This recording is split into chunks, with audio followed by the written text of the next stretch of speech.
Pilar Cisneros y Fernando de Aro. La tarde. COPE. Estar informado. Saludamos en este momento en la tarde de COPE a Abdullah Arabi, que es delegado del Frente Polisario. Abdullah, buenas tardes, gracias por acompañarnos en la tarde de COPE. Buenas tardes, un placer, como siempre.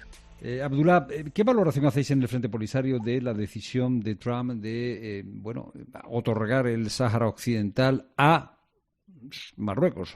Decir que es soberanía de Marruecos, un territorio que según el derecho internacional es un territorio autónomo.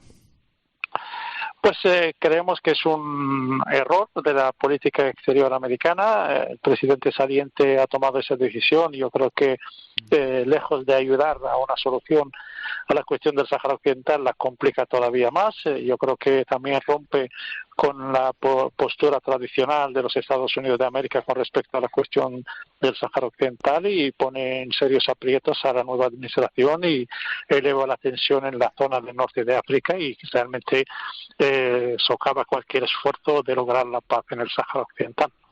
¿Y la posición del gobierno español sobre esta cuestión? ¿Cómo la veis? Pues la verdad que el gobierno, realmente Marruecos ha diseñado una estrategia para acallarlo y mantenerlo alejado de cualquier posibilidad de mediación o de jugar un papel determinante en la solución de la cuestión del Sáhara Occidental y lamentablemente sigue en esa dinámica de intentar agradar a toda costa a las pretensiones de Marruecos, aunque sea en este caso en detrimento de las legítimas aspiraciones del pueblo saharaui, como siempre ha sucedido. Y, por ejemplo, la reivindicación que se ha hecho en las últimas horas de Ceuta y Melilla por parte del primer ministro marroquí, ¿forma parte de esa presión? Totalmente, nosotros veníamos alertando de ello y veníamos diciéndolo a los distintos gobiernos de España, pero fundamentalmente al actual, y eso que con Marruecos no se puede ceder porque realmente lo que quiere es ir a pedir más, cada vez más, y le decíamos que está en juego no solo la cuestión de Ceuta y Melilla, sino también con las pretensiones de las aguas jurisdiccionales hacia las Islas Canarias, que está poniendo en serio riesgo toda una serie de cuestiones que Marruecos maneja para intentar obligar al gobierno de España a aceptar, reconocer una soberanía que no es posible sobre el Sáhara Occidental por parte de Marruecos, y en eso entra ese tipo de manipulación y chantaje que Marruecos siempre ha ejercido, utilizando la inmigración, utilizando Ceuta y Melilla y otros elementos para conseguir que el gobierno de España le reconozca su soberanía sobre el territorio que ocupa ilegalmente del Sáhara Occidental.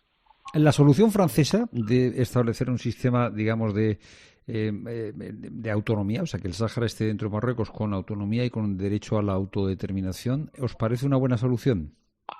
Pues no, porque no concuerda con el derecho internacional. El tema del Sáhara Occidental creo que está nítidamente establecido a nivel de las Naciones Unidas. Es una cuestión de descolonización, es un territorio no autónomo pendiente de descolonización y, por lo tanto, si Marruecos y Francia y sus aliados consideran que la autonomía es una buena solución, pues que deje al pueblo saharaui pronunciarse mediante un referéndum de autodeterminación sobre eso y la opción que defendemos nosotros como Frente Polisario, que es la independencia. Por lo tanto, esa consideramos es la mejor forma de solucionarlo, que se pronuncie el pueblo saharaui sobre la independencia o la otra opción que defiende Marruecos y sus aliados. No hay ningún problema en eso, nosotros no nos oponemos a ello, pero como solución única y exclusivamente la autonomía, pues entendemos que distorsiona la naturaleza política y jurídica de la cuestión del Sáhara Occidental. ¿Por qué decís que se ha roto el alto el fuego hace algunas semanas? Pues porque Marruecos ha intentado nuevamente agredir a la población civil saharaui que se estaba manifestando en una zona que es de amortiguación, conocida como zona del Guerguerat. Ha intentado salir con el ejército rompiendo los acuerdos establecidos en el marco del plan de arreglo y, por lo tanto, a partir de esa acción Marruecos da por roto el alto el fuego y consideramos que desde el 13 de noviembre el Sáhara Occidental se encuentra en un estado de guerra. ¿Por qué sois tan críticos con la MINURSO, con la misión de Naciones Unidas sobre el terreno? Porque tiene un cometido por el que se ha creado y porque está desplegada sobre el territorio del Sáhara Occidental, que es la de celebrar un referéndum de autodeterminación. Su propio nombre lo indica, las siglas son la Misión de las Naciones Unidas para la celebración de un referéndum en el Sáhara Occidental. Y no ha sido capaz de hacerlo porque Marruecos lo ha impedido y sus aliados y la inacción de la comunidad internacional pues han mirado hacia otro lado y, por lo tanto, se ha convertido convertido en un mero garante de perpetuar el status quo de la ocupación ilegal de nuestro país mientras Marruecos saque nuestros recursos naturales. Por eso que no, lejos de cumplir con su cometido, pues se ha convertido en esa garante de perpetuar el status quo. ¿Cuál es en este momento la situación de vuestra gente, de vuestra población, de los saharauis? Pues tenemos la parte del ejército que está en una guerra de hostigamiento con el ejército de ocupación marroquí, y la parte de refugiados está en los campamentos que están en el desierto de Argelia viviendo de la ayuda internacional. ¿Cuántos refugiados hay en los campamentos ahora mismo? 200.000 personas, 198, pero 200.000 de los cuales están censados y reconocidos por los organismos internacionales, 173.000. Por lo tanto, esos son los que, digamos, beneficiarios de la ayuda humanitaria que están reconocidos por el ACNUR. Y otra parte que vive en la parte ocupada de nuestro país, que sufre sistemáticamente las violaciones de los derechos humanos por parte de Marruecos y con la ausencia de los medios de comunicación y los observadores internacionales. Y la verdad que eso es lo que nos preocupa más en esta situación de coyuntura actual de acciones bélicas. ¿España participa en esa ayuda internacional para el pueblo saharaui en este momento? Sí, España en ese apartado, tanto la sociedad civil como las autonomías y los gobiernos regionales y las instituciones son muy solidarias y son las que han permitido que el pueblo saharaui pueda aguantar y resistir las duras condiciones del exilio y refugio donde nos encontramos desde hace 45 años, pero eso nunca se ha traducido en una consideración por parte del gobierno de España. Por lo tanto, cuando la sociedad civil española acompaña y se solidariza día a día con el pueblo saharaui, pues el gobierno intenta garantizar sus intereses económicos con Marruecos, aunque sea mediante la violación de los derechos humanos y el incumplimiento de la ley internacional por parte de Marruecos. Nunca se le ha exigido ninguna contrapartida en las relaciones económicas, que nosotros no nos oponemos a que entre España y Marruecos haya una buena vecindad y una política de entendimiento, pero lo que no entendemos que se haga siempre en detrimento de nuestras legítimas aspiraciones. ¿Hay tentación de abrazar el yihadismo entre los saharauis, Abdullah? No, y creo que esa es una de las cosas que no se ha tenido en cuenta por parte de la comunidad internacional. Los campamentos están en una zona del Sahel muy sensible, muy delicada, sí. Y hemos tenido una juventud que bien ha nacido en esos campamentos o bajo la ocupación, sin perspectiva de solución, y hemos tratado de inculcarles siempre la vía pacífica. Nunca han entendido por qué hemos apostado durante 29 años para que la vía pacífica sea la solución, y lo hemos tratado de inculcar esa vía pacífica porque entendemos la importancia de la paz, no nos gusta la violencia, somos un pueblo pacífico, y eso creo que nos ha permitido pues tener esa juventud no exenta de ese riesgo, pero no, lamentablemente no se ha tenido en cuenta ni por parte del gobierno de España ni por parte de la Unión Europea como un pueblo que puede ser un ejemplo, ¿no?, de cara a esa coyuntura internacional en la que se intenta luchar por una seguridad internacional real, eficaz y que está alejada de cualquier integrismo religioso o de cualquier otra característica, y han apostado por Marruecos como algo ficticio que garantice esa estabilidad y esa seguridad cuando realmente no es así. Vosotros habéis tenido siempre el apoyo de Argelia. El que ahora Estados Unidos haya reconocido las pretensiones de Marruecos, ¿desestabiliza de alguna manera el equilibrio en la zona?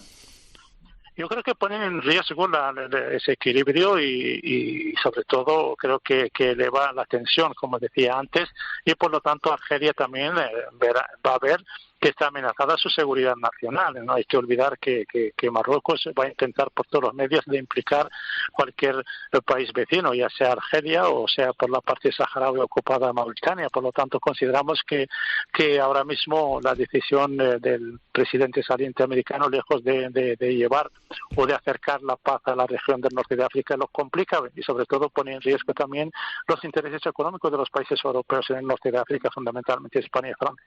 ¿Por qué? ¿Por qué pone en peligro los intereses económicos de España y Francia?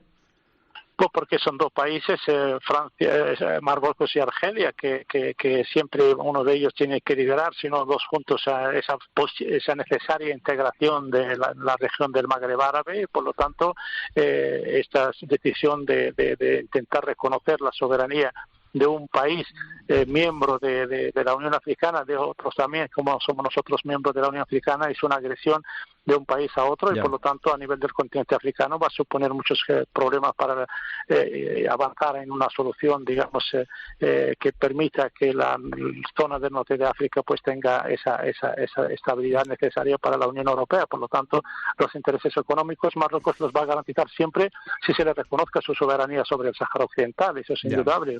Argelia no lo va a permitir desde su política, los principios de su política exterior, con todos los movimientos de liberación, y el Frente Polisario no va a ser una excepción. Una última cuestión. No sé si habéis tenido algún contacto con la administración Biden, si os han dicho que hay alguna posibilidad de que esa decisión se revierta, la de Trump, cuando llegue el siguiente presidente estadounidense.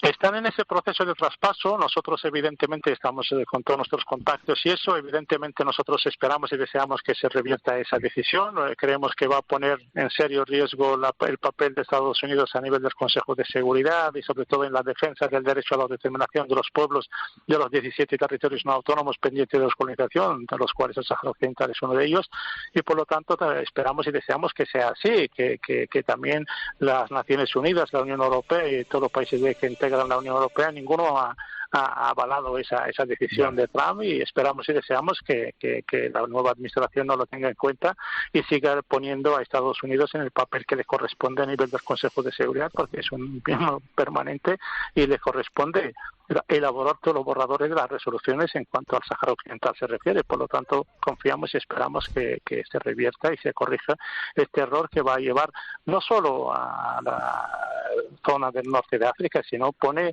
realmente en serio riesgo que cualquier país puede agredir al otro y se le puede reconocer su soberanía sobre el mismo. Por lo tanto, es un precedente peligrosísimo para las relaciones internacionales.